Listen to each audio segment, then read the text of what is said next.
Okay. तो आज के लेक्चर में हम देखते हैं कि एम्पलीट्यूड मॉड्यूलेशन क्या होता है और उसको थोड़ा विस्तार से थोड़ा डिटेल में देखते हैं। पिछले लेक्चर में मैंने ये बताया था कि मॉड्यूलेशन कितने तरह के होते हैं। तो हम ये जाने थे कि हमारे पास एम्पलीट्यूड मॉड्यूलेशन और एंगल मॉड्यूलेशन, दो मॉड्यूलेशन थे। एंगल मॉड्यूलेशन दो तरह के थे, एक था फ्रीक्वेंसी मॉड्यूलेशन, एक था फेज मॉड्यूलेशन। हमने एम्पलीट्यूड मॉड्यूलेशन को पहले उठाया, फिर हमने उसको डिफाइन किया और डिफाइन करने के बाद फिर उसको डिराइव किया कि एम्पलीट्यूड मॉड्यूलेशन सिग्नल का जो एक्सप्रेशन होता है वो कैसा दिखता है। तो वो चीज़ मैंने यहाँ पे रिपीट किया है, लिख दिया है कि अगर हम सपोज करें कि हमारा जो मैसेज सिग्नल है वो एम ऑफ टी है, जिसको हम लोग V M cos omega M T कह सकते हैं। हमारा carrier signal C of T है, जिसको V C cos omega C T लिख सकते हैं। तो हमारा ए एम सिग्नल बनता है V C plus M T cos omega C T, मतलब bracket over V C plus M T cos omega C T. ठीक। और अगर एम टी की ये वाली वैल्यू उठाकर हम इस एक्सप्रेशन में यहाँ पुट कर दें और थोड़ा ट्रिग्नोमेट्री यूज करें, सॉल्व करें, तो ट्रिग्नोमेट्रिकल रिलेशंस यूज करें, तो हम आते हैं इस रिलेशन पे कि एस ए एम टी या ए एम सिग्नल तीन कंपोनेंट से मिलके बना है। पहला है V C cos omega C T, जिसको कैरियर कहेंगे। दूसरा है M V C by two cos omega C plus omega M T, जिसको अपर साइड बैंड कहेंगे। और दूसरा है M V C by two cos of omega C minus omega M T, जिसको हम लोग लोअर साइड बैंड कहेंगे। तो upper side band lower side band क्यों कहेंगे यह भी क्लियर हो जाएगा। और ये जो स्मॉल m है उसको डिफाइन किया था कि m is equal to V M by V C. ठीक है, मतलब मॉड्यूलेटिंग सिग्नल का वोल्टेज, मैक्सिमम वोल्टेज, और कैरियर सिग्नल का मैक्सिमम वोल्टेज, इनका जो रेशियो है इसको हम लोग मॉड्यूलेशन इंडेक्स कहेंगे। ठीक है, इसी को डेप्थ ऑफ पेनिट्रेशन भी कहते हैं और इसी को हम लोग परसेंटेज मॉड्यूलेशन भी कहते हैं, अगर इसको 100 से मल्टीप्लाई करके परसेंटेज में शो करें तो। ठीक है, तो अगर हम ओमेगा की जगह 2 पाई एफ लिख दें, तो ओमेगा जहां जहां ओमेगा है वहां वहां पे 2 पाई एफ लिख देंगे, तो एक्सप्रेशन आ जाएगा V C cos 2 pi F C T plus M V C by two cos 2 pi bracket में F C plus F M T plus cos 2 pi bracket में F C minus F M into T. ठीक है, तो ये हमारा final expression होता है किसी भी ए एम सिग्नल का। ठीक है, इसमें इस एक्सप्रेशन में एफ के फॉर्म में रिप्रेजेंटेशन है और इस एक्सप्रेशन में ओमेगा के फॉर्म में रिप्रेजेंटेशन है। ठीक है, तो हम दोनों एक साथ लेके चलेंगे क्योंकि हमें पता है कि omega equal to 2 pi F, एक रिलेशन हमें पहले से पता होता है। ठीक है, कि अगर हमें एंगुलर फ्रिक्वेंसी को लीनियर फ्रिक्वेंसी में या वाइस वर्सा कन्वर्ट करना हो तो हम 2 पाई की हेल्प से कर सकते हैं।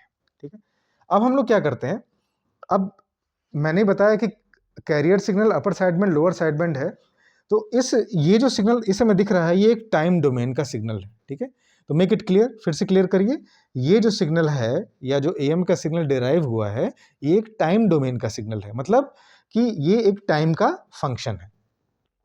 ठीक है, तो हम अब क्या करेंगे, अब हम वेव फॉर्म देखेंगे कि ये एएम सिग्नल दिखता कैसा है। ठीक है, हमें साइन का सिग्नल तो पता है, कॉस का सिग्नल पता है, ये ऐसा सिग्नल आ जाए या इस प्रकार का सिग्नल आ जाए तो वो दिखेगा कैसे।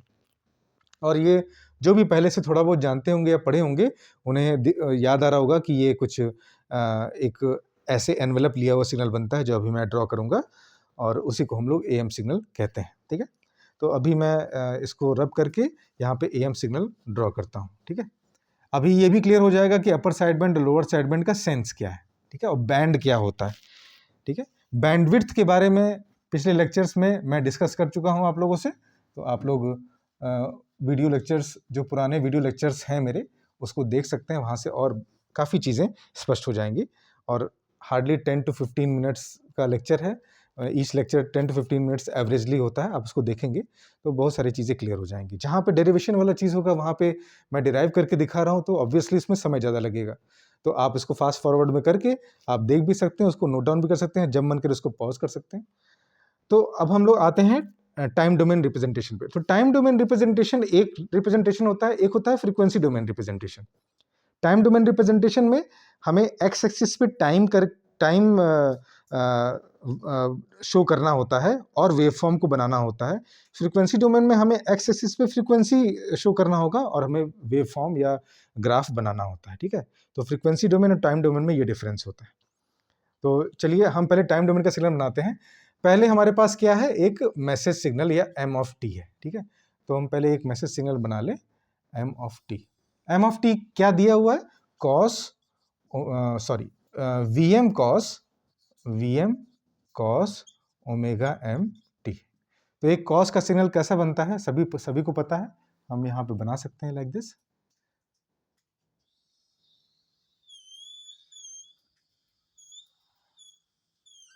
ठीक है। ये एक सिग्नल हो गया एम ऑफ टी, ठीक है। ये इसकी पीक वैल्यू क्या हो गई, वी एम, ठीक है। नेगेटिव पीक कहाँ पहुँच गई, माइनस वी एम पे। ये ज़ीरो है, ये ऑब्वियसली पाई बाई टू हो जाता है, ये वैल्यू पाई होती है, ये 3 पाई/2 होता है, और ये वैल्यू 2 पाई होती है, एंड सो, ठीक है। इसको यहाँ पर आप ओमेगा टी शो कर सकते हैं, ठीक है। अब हम लोग आते हैं इसी के जस्ट नीचे बनाते हैं कैरियर सिग्नल। तो अभी हो गया message signal M of T, अब बनाते हैं कैरियर सिग्नल। तो कैरियर सिग्नल के लिए हम एक्सिस ड्रॉ कर दें, और कैरियर सिग्नल के लिए हम क्या करेंगे, पहले एक डॉटेड लाइन से इसको ड्रॉ कर लेंगे, इसके पीक को डॉटेड लाइन से ड्रॉ कर लेंगे। पहले थोड़ा ऊपर बना दें, ठीक है। इसको डॉटेड लाइन से ड्रॉ कर दें लाइक दिस। हाँ, अब देखिएगा कैसे बना रहा हूँ तो आपको भी क्लियर हो जाएगा। अब कॉस का सिग्नल है, तो ये यहाँ से स्टार्ट होगा और ये नीचे जाएगा, और ये सिग्नल यहाँ पे हाई फ्रीक्वेंसी सिग्नल बनेगा, ठीक है। तो सभी लोग देख रहे होंगे कि ये जो सिग्नल है, ये इसकी फ्रीक्वेंसी बहुत ज़्यादा है, या इसका जो टाइम पीरियड है वो बहुत कम है, ठीक है। तो इस सिग्नल को हम लोग क्या कहेंगे, कैरियर सिग्नल, ठीक है। तो ये है आपका VC, ये है माइनस VC, और ये this is your carrier signal, जिसको हम लोग C ऑफ T से रिप्रेजेंट करेंगे, ठीक है। और है कितना ये, VC cos of omega C T, ठीक। अब हम क्या करेंगे, इन दोनों के हेल्प से हम AM सिग्नल ड्रॉ करेंगे। तो इसके जस्ट नीचे मैं AM सिग्नल ड्रॉ कर रहा हूं, आप जरा फोकस करिएगा,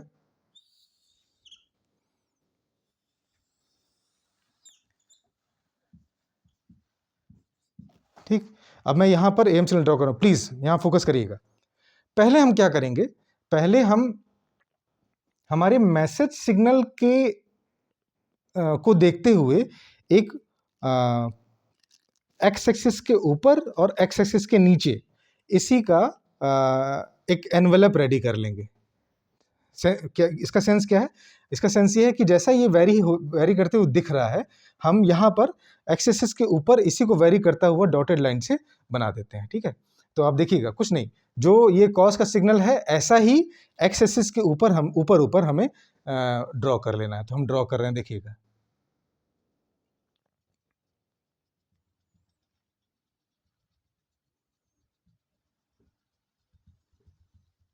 ठीक। ये हो गया बिल्कुल सेम ऐसे ही वेरी करता हुआ, लेकिन एक्स एक्सिस के ऊपर। अब क्या करिए, इसका जस्ट मिरर इमेज नीचे बना दीजिए, जो ये डॉटेड आपको दिखाई पड़ रहा है, इसका जस्ट मिरर इमेज नीचे बना दीजिए। तो आप देखिए, ये ऐसे सिग्नल ऐसे जा रहा है, तो ये सिग्नल इसका अगर मिरर लेंगे तो ये कुछ इस तरह से वेरी करेगा ऐसे, ठीक है। तो इसके मिरर को मैं ऐसे बनाता हूँ, आप देखिएगा,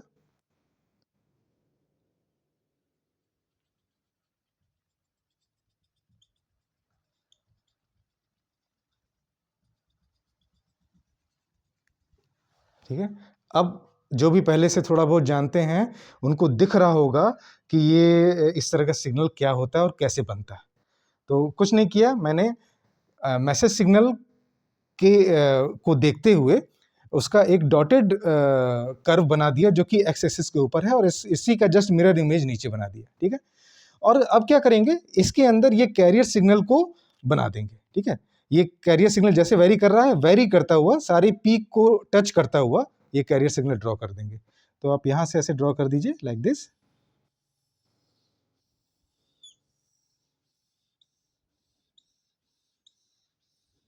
ठीक है। अभी आप देखेंगे कि ये जो डॉटेड मैंने बनाया था ऊपर और नीचे, जो मिरर इमेज वगैरह लिया है, इसको मैं अभी मिटा दूंगा, क्योंकि वो केवल आपके हेल्प के लिए था कि इसी को फॉलो करता हुआ हमारा सिग्नल वेरी करेगा, ठीक है। तो मुझसे जितना हो सकेगा मैं उसे रब कर दूंगा, ताकि आपका भी ये कंसेप्ट क्लियर है। ठीक है। अब मैं क्या करूँगा, ये जो जहाँ पे डॉटेड बनाया था इसको थोड़ा थोड़ा हटा दूंगा, ताकि ये ना लगे कि ये भी वेव फॉर्म का हिस्सा है। ये वेव फॉर्म का हिस्सा नहीं है बेटा, ठीक है। ये क्या है, ये केवल बनाने के लिए एक स्टेप था जिसको मैंने फॉलो किया, ठीक है। तो ये जितना भी डॉटेड वाला पार्ट है इसको यहाँ से हटा देते हैं, और इस तरह से जो बचा हुआ सिग्नल आपको दिख रहा है यही आपका एग्जैक्ट एएम सिग्नल है, ठीक है। अभी एएम सिग्नल का आपको दूसरा नाम भी बताता हूं कि एएम सिग्नल को और क्या कहते हैं। तो एम्पलीट्यूड मॉड्यूलेशन या एएम सिग्नल को हम लोग double side band full carrier भी कहते हैं, ठीक है। Double side band full carrier, या इसको DSB FC कहते हैं, ठीक है। Double side band full carrier, double side band full carrier, ठीक है।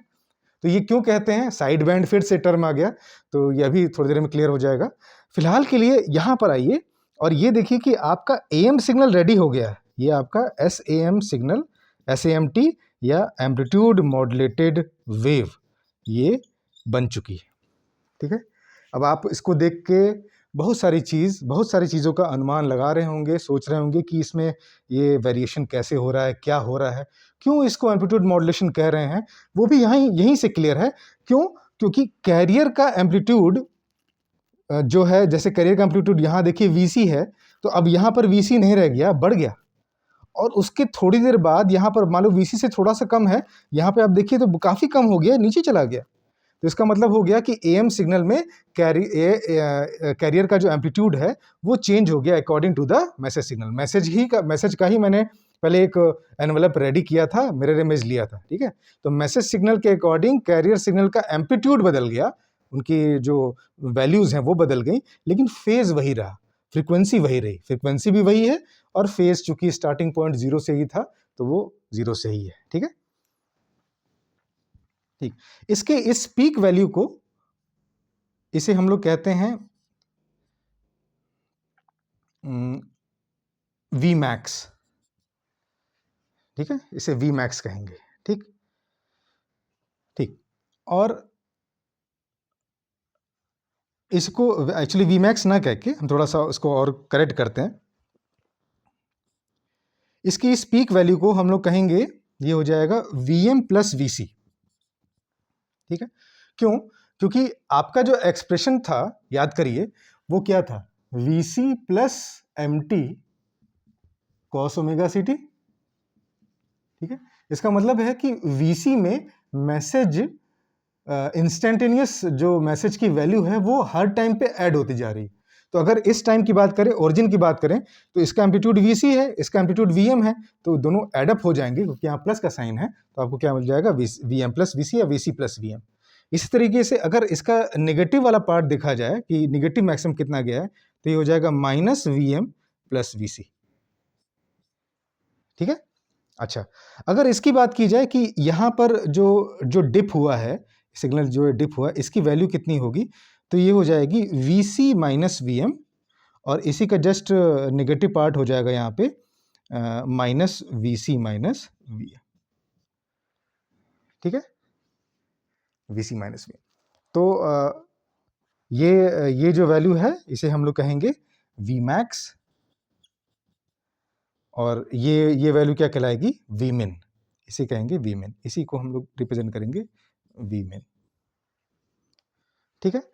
तो ये आपका फाइनल एएम का एक टाइम डोमेन रिप्रेजेंटेशन है, ठीक है।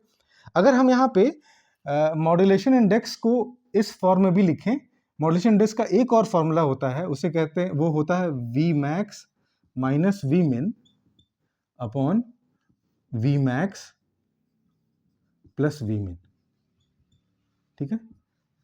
Vmax minus Vmin upon Vmax plus Vmin। तो अभी इसी लेक्चर में, अभी स्टार्टिंग में आपको बताया कि m का जो फॉर्मूला डेराइव करते समय आ रहा था वो आ रहा था Vm बाई VC, ठीक है। मॉड्यूलेशन इंडेक्स कितना आ रहा था, Vm बाई VC, और ये अभी मैं बता रहा हूँ कि Vmax minus Vmin upon Vmax plus Vmin होता है, ठीक है। तो अगर यहाँ पर जो इसकी पीक वैल्यू है वो उसको वहाँ पे पुट करें तो क्या मिलेगा, Vm प्लस VC माइनस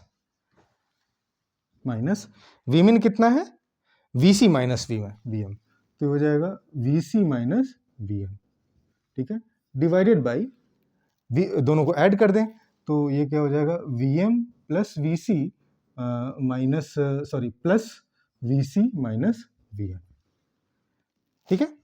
तो अगर इसको सॉल्व करें तो क्या मिलेगा, आप देखिए न्यूमरेटर में वी सी कट जाएगा और क्या बचेगा, 2Vm, तो m की वैल्यू क्या आ रही है 2Vm न्यूमरेटर में, और डिनोमिनेटर में क्या हो जाएगा, Vm कट जाएगा, बचेगा 2Vc, तो अब यहाँ पे काट देंगे तो क्या बचेगा, Vm अपॉन Vc, ठीक है।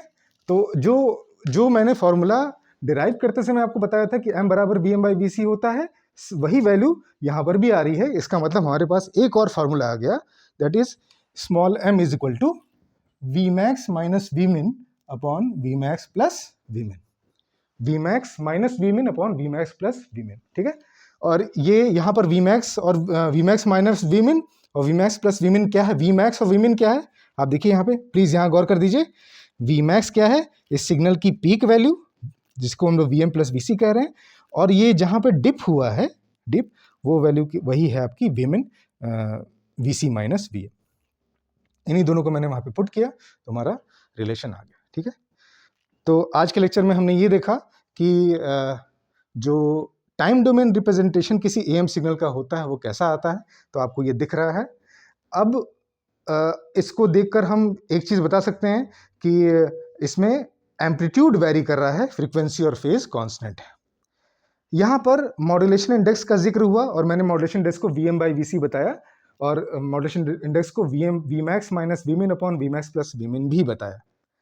अब पॉइंट टू बी नोटेड कि स्मॉल m की वैल्यू कितनी होनी चाहिए, ठीक है।